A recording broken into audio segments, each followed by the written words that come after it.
Hi, I'm Seamless, and today I want to talk to you about opinions and trust.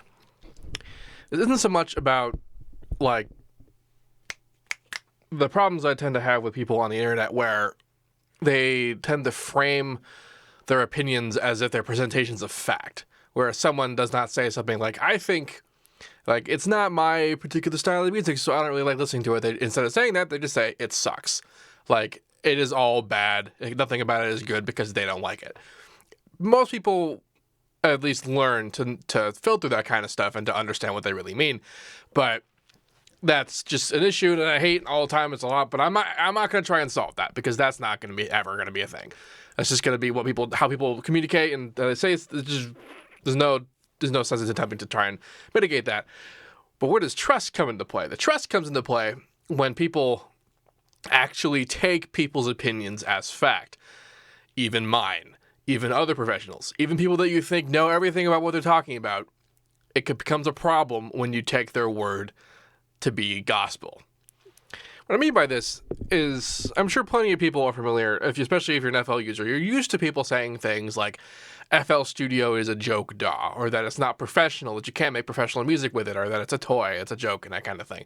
That has been something I've heard forever, and it's always been just kind of like, why do people say that kind of thing? And then they start justifying it by being like, oh, it's not as good as Pro Tools or Ableton Live because the pros use these things or whatever. Like, that's their justification for it.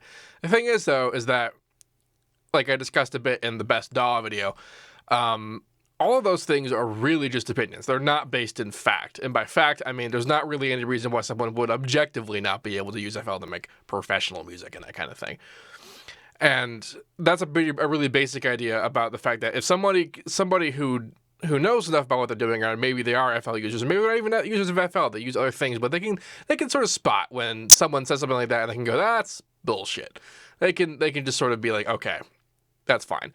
The problem comes when a person might be 100% new to making music. They don't know anything about anything, and they hear somebody, like maybe a producer they look up to, say that FL Studio is crap, or that a particular plugin is crap, or that something is bad or whatever, and they don't justify. They don't even give a reason. They just say it, and they take their words seriously, and then they go on their whole lives thinking that, and they base their decisions about what they do and how they do it, and with what they do it, on that kind of stuff, and that gets to be really dangerous.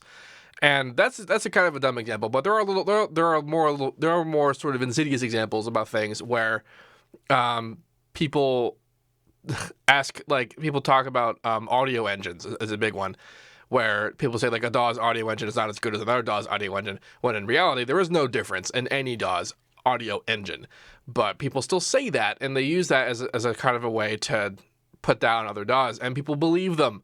But there's not really a reason why they shouldn't believe them is a thing. But what I'm trying to get at is that unless you can independently verify these things for yourself in a very obvious way as well, because a lot of these things, especially when it comes to stuff like audio, like analog versus digital, these kinds of things, these are debates and questions and considerations that have been going on since the dawn of time, to the point where if there isn't a clear answer and people are still saying like, no, I just like one better, I like the other one better, they can't clearly explain why, it's because it doesn't matter and it's not objective, and that it's not reality. It is based on personal opinion and personal desires, which means that whatever it is that you want to be doing is probably fine, and you don't need to worry about other people's opinions.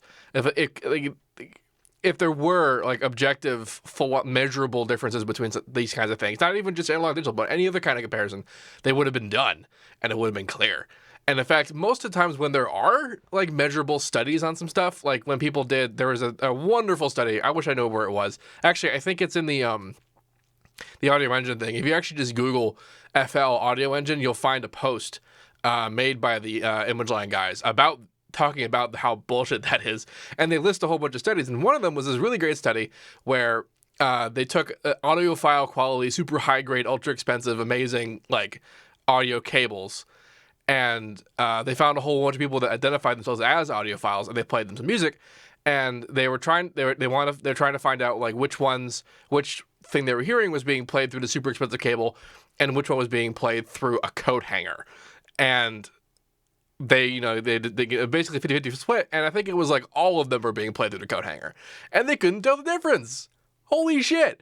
And this is true for a lot of things, like the idea of high resolution audio. That is to say that audio with sample rates higher than 44.1 kilohertz. Just about nobody can tell the difference between 44K and anything higher than that. And even there are noticeable differences between like WAV files and MP3 files, but most people can't tell the difference between that either. Even though there is like a measurable difference, people can't tell the difference. Is what I'm saying about that. And that kind of stuff serves to illustrate that most of the time when people tell you that there's like like you cannot besmirch the quality of something like a record versus a CD, and then you'd be like, well, look, nobody can tell the difference, and not only can tell the difference, if they could, they usually side with more modern stuff, and like that, all of that is just coming down to their opinions, that they are not facts.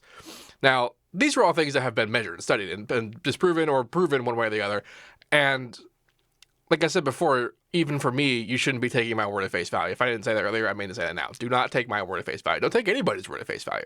If you cannot independently verify what's happening yourself, or whatever it is that the person is talking about, like myself, isn't just showing with like completely objective data that whatever I'm saying is true, like then everything that they're saying is opinion until proven otherwise. And like this is why in my tutorials I usually am showing whatever I'm talking about, because there's no other way for you to understand that what I'm saying is true. Because if you just take me as just being like, look, if you just imagine if I did a how to base video where I'm like, look, you take oscillator 1, modulate oscillator 2, and it's awesome. If it's not awesome, you're doing it wrong. Like imagine if that were a tutorial. Why that'd be stupid. So like, why do you take anybody else's word for anything? Even like super professional, like ultra high end Grammy award winning, like, you know, mixing engineers. I don't care how prestigious their life has been, if like their word is not law. Their word is not the basis of the universe. If they say something like, you know, the clarity of the track, it just gets so much, you know, then buzzwords. Remember the buzzwords video? And it's like, they say things, and if they're not like showing you with like ridiculously precise measurements and like A being and like giving you exact examples of what's happening, nothing that they're saying has any basis in reality, and you should not take it as such. Like, and also, if they do give you some numbers, if they give you like specific ideas to do some things, and then you do it yourself, and like you cannot tell a difference, and you can't tell that whatever it is actually matters, then you should sort of accept that it doesn't.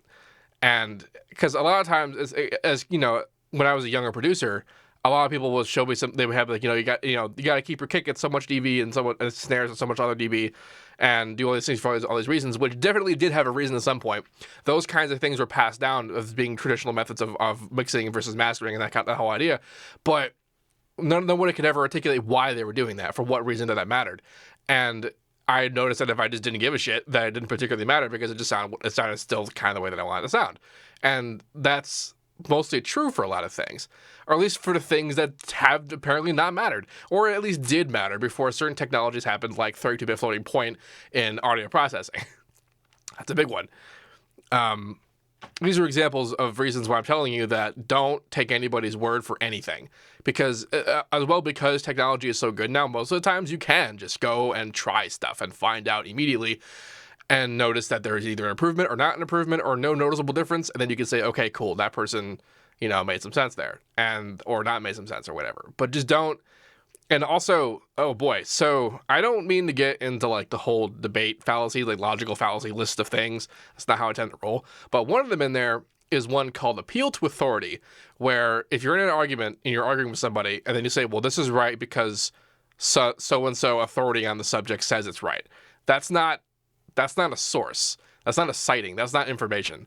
Like if I were to say something like, what's a good bullshit thing to say? Harmer is better than literally everything. If I said that, if that's my opinion that I'm saying, I could probably argue that, but if that's just what I'm saying, and then someone else says Harmer is better than everything because Seamless says Harmer is better than anything, like that is not an appropriate argument. That doesn't mean anything. And like I mentioned the whole Grammy award-winning mixing engineer thing, because oftentimes someone gets into me, talk to me about mixing and mastering, and they don't like what I'm doing. We say, look, these people do this kind of thing, and they're like the greatest pop engineers of all time. And I'm like, that doesn't matter. I'm not making pop, and B, I'm not really gonna take the word of like, you know, someone who wins a Grammy for mixing in two chords in a vocal track together to make a Nicki Minaj track. That doesn't have any bearing whatsoever on anything that I'm doing in my life. And that's like the factual reason why you shouldn't care. But even if I didn't just list all of that, if you couldn't think of a reason why that matters to you, it doesn't. And even if you could, if you can't like this is all about like utilizing your ability to logic things through, and your ability to reason things, and your ability to Ableton Live things, because those are dollar names. What I'm talking about is that like you need to prove stuff. You just need before you accept that as being fact of life.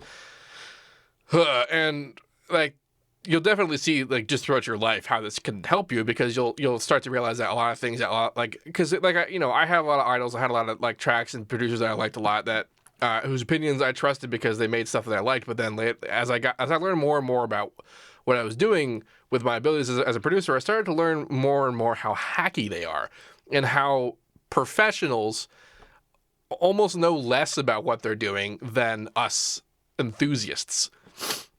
Although I guess I am technically a professional now, but when I wasn't a professional and I was largely just an enthusiast, like I know more than most of them, and that's not me being like they're idiots, because they're not.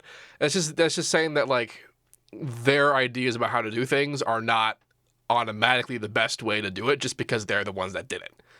And the best way of doing something is not probably going to be the same thing for everybody. And that's why when someone goes about to say like, oh, I want to make dubstep, and what DAW is the best for dubstep, and someone goes, oh, FL sucks for dubstep. If they can't like accurately articulate why that's the case, then you shouldn't be taking that as a thing. That just shouldn't be a thing you're accepting as like list of things that are reasons why I don't use FL. FL sucks for dubstep, says some guy in a YouTube video. Like that's, how does that help you, honestly? Yeah, so opinions and trusts. Anyway, I hope I made sense. If not, then you can just file this under a rant that I made about things. If you have any questions about this, let me know. And as usual, have a nice day.